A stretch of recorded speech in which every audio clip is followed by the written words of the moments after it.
maybe we could do some lessons for children here. We have a couple of challenges that might be to like help out the young ones.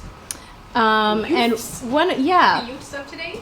Exactly. So one of them is for Tally to give that kindergarten refresher course she keeps talking about. I didn't know this was a thing I kept talking about. I'm not actually sure what's being referred to here, which shows you how great my memory is. But with Kara and Jamie and Emily also in the room, I feel like between the four of us and anyone else who wants to join in, we could give a good, solid kindergarten refresher course. Yeah.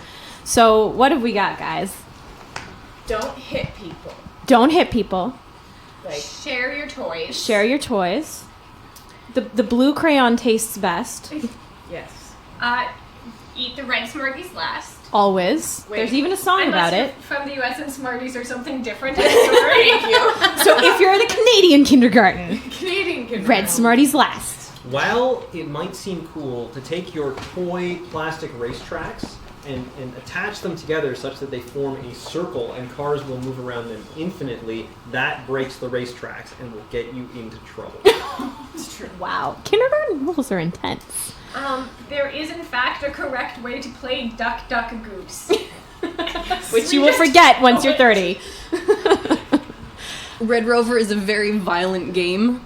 Be prepared. It's dangerous. Yeah, did that get banned on your playground? Because it got banned on ours. No. Oh, wow. We just broke a few arms and they were like, and nobody kids. would listen. But now, like, in modern day, I think that it is not a thing anymore. Oh, at no. all. That's sad. Oh, So, it's so kindergarten refresher, bring back Red Rover, Red Rover. And just because you can see the older kids skipping double dutch, it might take you a few years before you get there. And they really, really don't like it when you just go in and try.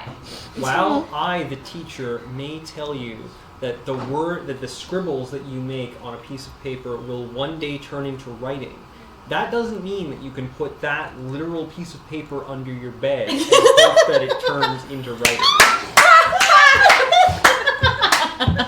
But it's just like the Tooth Fairy, right? There's a magic writing fairy.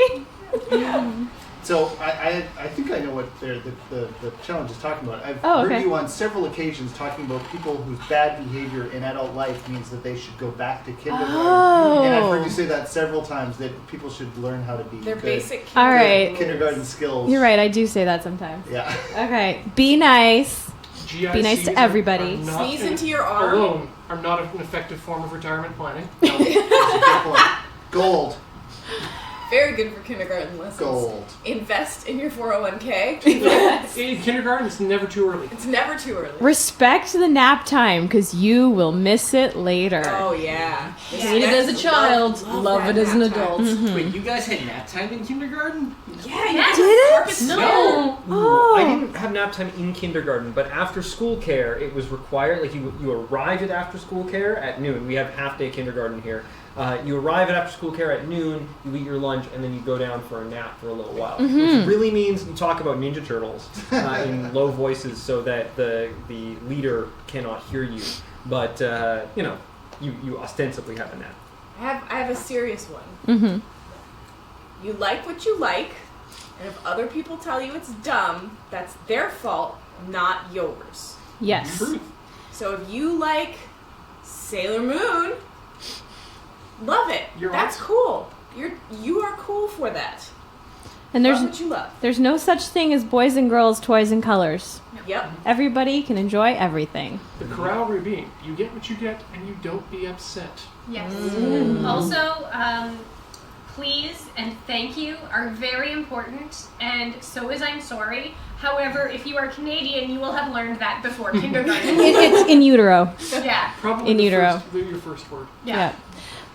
Go to the bathroom before you think you need to. Yeah. And always before you get on the bus. Yes. Or Ian, I'm now imagining like in the hospital, like the doctor hits the baby on the back and instead of like crying, they cough a little bit and then they're like, sorry. And then the whole family just goes, sorry to the baby. Hey, sorry. It's a Canadian moment. Tie My your sister's a shoes. labor and delivery nurse. I'm sure she's told me that story before. Can you Tie your shoes before you get on a tricycle. Yes. Mm-hmm. Yes. Did anyone else's kindergartens have the concept of the warm fuzzy and the cold prickly? No, but No. this This I sounds remember. And was the cold prickly where they did this and then they did this and you're like, whoo! No. That sounds awesome. I do remember No, the idea of the warm fuzzy and the cold pricklies, we should always give more warm fuzzies than cold pricklies. So warm fuzzies, a compliment, a hug, a nice comment, a nice gesture. Building people up instead of taking them down. Yeah, and a cold prickly is when you give someone that doesn't feel good. And the fun thing was my kindergarten teacher, Mrs. House, if you're still alive, and if you're still watching, And watching the that's interview. not You're tuned into Desert Bus. well, she illustrated these into physical objects. One was a plush puff with some big fuzz on the outside. It was quite nice. The other was a switchblade. No, the other was an orange that she had taken Okay. that she put toothpicks in. Oh, jeez. Like an urchin, and then dried wow. out. And it was ugly and terrible. And yeah, That's quite the object I lesson. don't want to give anyone any cold pricklies. Wow. Lord Hosk says little Lady Hosk says no hitting, and literal Lady Hosk says no telling your sisters what to do.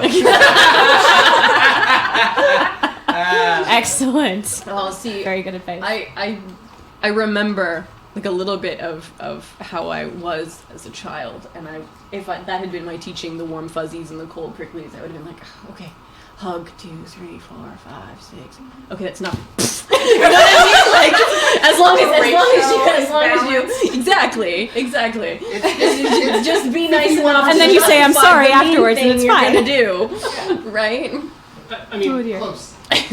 One sec. So, can I borrow you for a sec? Yeah, And absolutely. if you would kindly face Kara. Oh. So, this is what I was talking about, tight Oh, squeeze, yeah. cool breeze. It's like a pinch.